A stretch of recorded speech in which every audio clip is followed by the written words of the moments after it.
So this is Stoke Reservoir. So this is part of the Waterways Severn Trent, I do believe it is.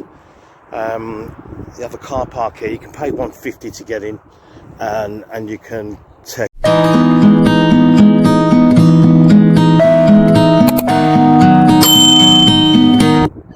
all the way around. It's really peaceful. As you can see, you get lots of dog walkers here, and it is surrounded by trees and some fields. It's really, really nice. Pretty cold though this morning, but fresh and really nice.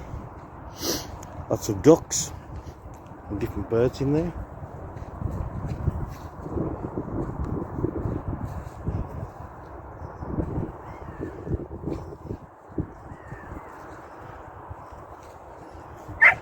Oh, lots of noisy dogs.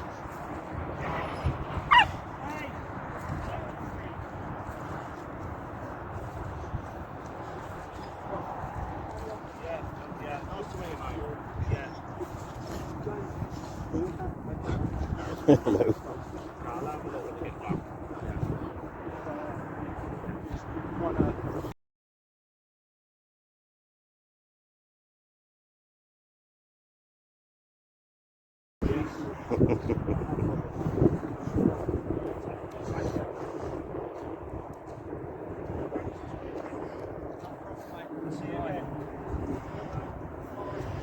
Such a beautiful area this is.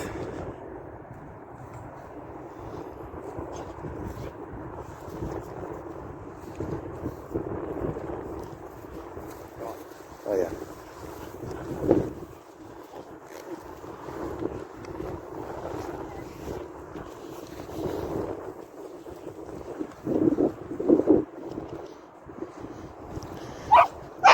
Well, it's definitely good for dog walking.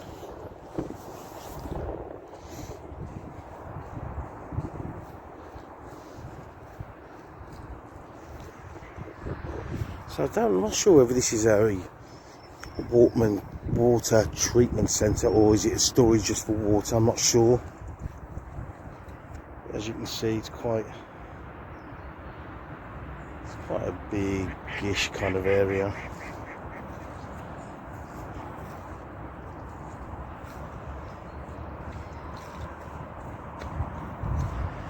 But the parking here is £1.50. And that's for the whole day, and there is a time you have to leave by, but I didn't quite catch it. I think it was either 4 or 4:30. So you've got plenty of time to come down here and have a really, really good long walk around.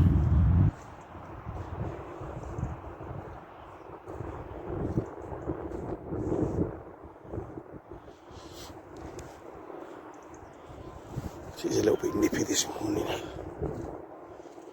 The sun is definitely breaking through. It's definitely trying to break through.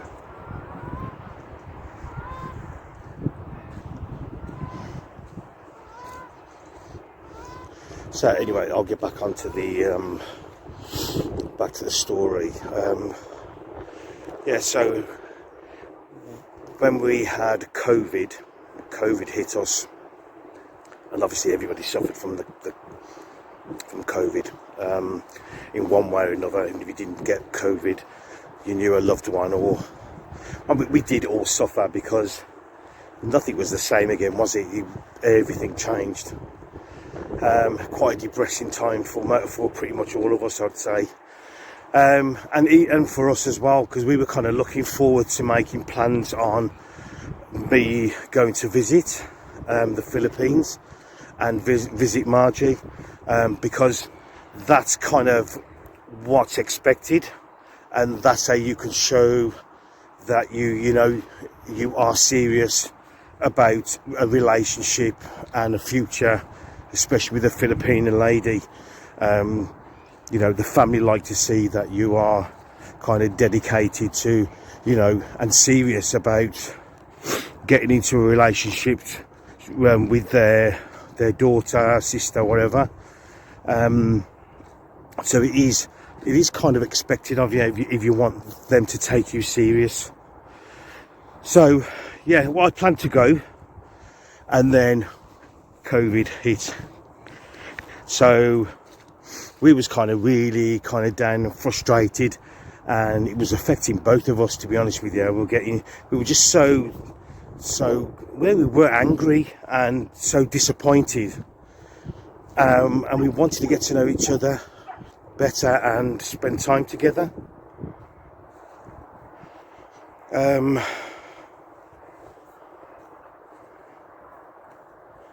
Yeah, so we decided, I found out just by accident that there was a company in Utah, America, where you can get married online. So we did that. Obviously it wasn't the same as doing it in person, but it was working at the time as well. And I had a wonderful manager, and she was really supportive. And I actually got married in one of the rooms at work. I took a suit in a bag and just changed quickly.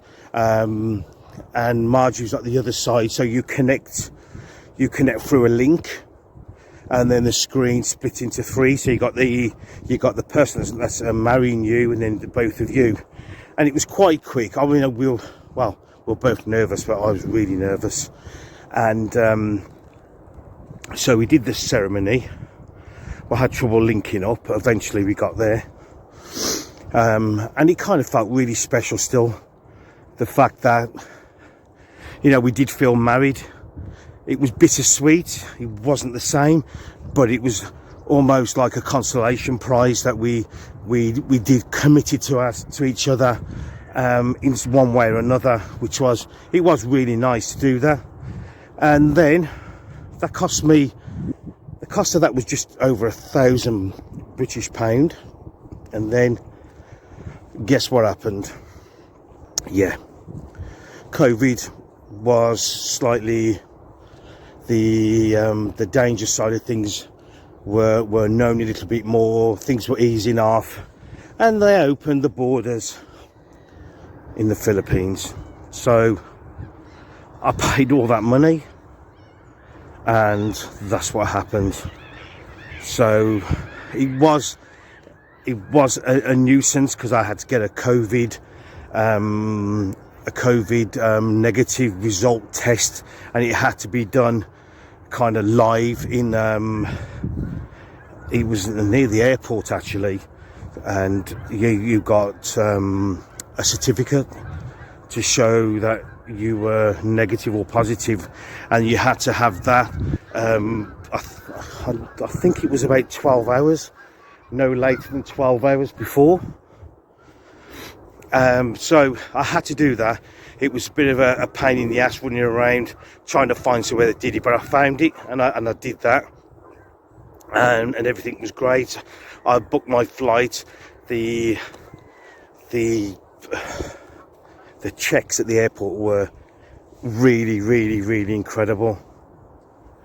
They were really detailed, and it wasn't particularly nice, but I still had that excitement inside me that I was going to see, if you like, my wife, because this was a legal document, and it's legally presented. You get everything has the court stamp in Utah, so it is a legal marriage.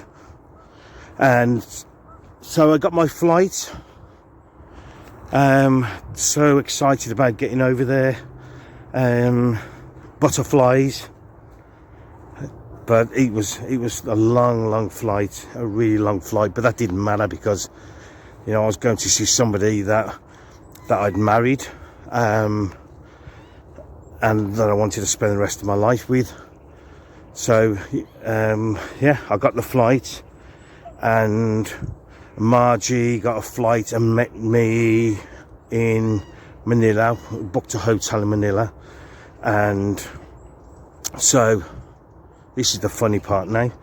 So my plane landed, I come out, everything, the checks were really slow, due to the fact that They wanted to see everybody's paperwork and documents. They were really looking closely at all the documents and making sure you got all the clearance from COVID and all that kind of stuff. Eventually when I got through, that took a while because you had to sit down and move forward and sit down, move forward until it was your turn. So then I got there, got through okay. It went really quick. I just showed them all my documents that I put in a folder on my phone. And then I got through, and it was so busy. There was like thousands of people there in Manila airport. And I thought, hey, you know what, how's she going to spot me? How am I going to spot her? Because, so, you know, some people look different, don't they, to how you see them, especially height and things like that. You don't really know if you haven't met that person. So, yeah, I got out the airport. Thousands of people everywhere. And I thought, no, she's going to spot me and wave to me, and she'll be there excited, and so no, didn't quite work like that either, because I got out the airport, no sign of Margie, and I have to say a little part of me thought, you know, I hope I haven't had the wool pulled over my eyes. I've never told that, so she'll see this comment now a bit later when she edits it. And I thought, oh geez, you know, I feel a little bit vulnerable now. So I left the airport area because it was so busy. You were like pushing shoulders with people. It was just really packed out. And I went outside the doors and expecting maybe she'll be outside. If she's not inside, well, she wasn't outside either. So I managed to connect to the airport internet just for a short while. Well, actually, short while, couple of minutes. To kind of like, where are you? And then I lost internet connection, and then it came on for some reason. Maybe God was watching me. It came on again, and she said, I'm here. And I went, well, I'm here and I can't see you and you can't see me. Well, long shot the story was, she wasn't there. She was running late because the taxi she was in got stuck in traffic going to the airport. So, and I was saying to her, you know, how can you be here? I can't see you. You know, I'm here. And I said, I gave her the bay. I was in bay 8. I said, I'm standing outside now. You know what? I'm here. And she said, no, I'm coming. I said, where are you? She said, in bay 4.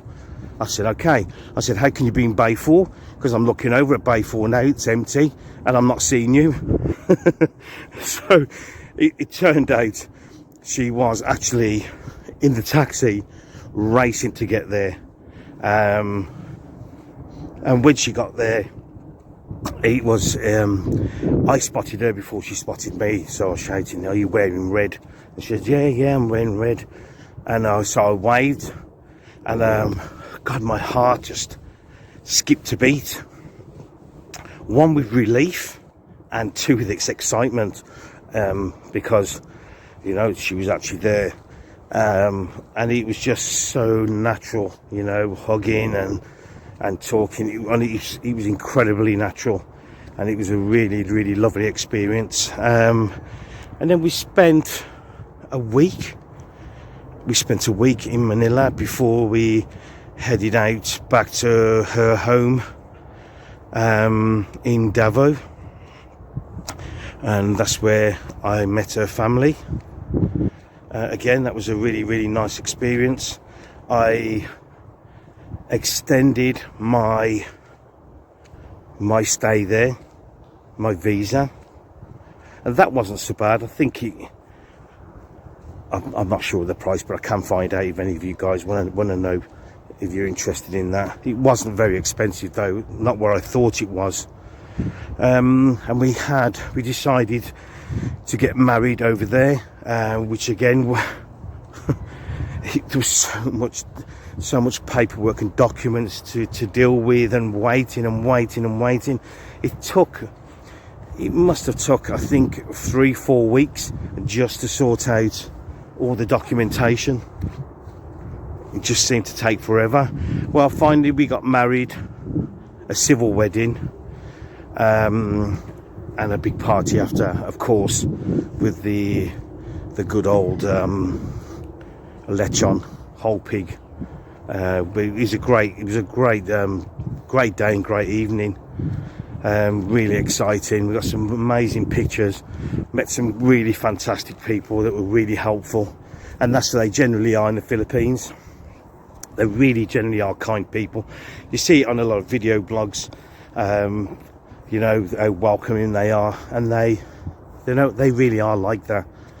They're really happy to help anybody, and it's not because they want something. It's genuinely they really are really kind people. They seem to have very, very little, but the people that give the most, and I think you find that in life, people that have little are the ones that give more than anybody else.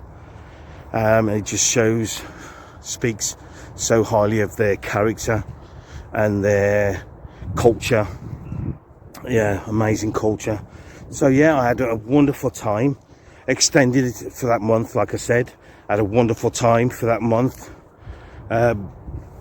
Spent loads of money, but worth every penny. Had lots of fun. Travelled around a little bit around all the area that we were staying in, and I think it was time for me to come home, which was the worst thing ever, really worst thing ever. But you know, I had to come back and I had to go back to work, and then we were back to like we were before, on my way to work, video calling, on the way back, video calling because of the time difference, and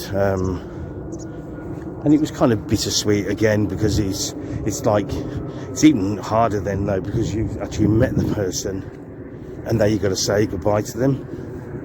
So yeah, that wasn't a very nice experience at all.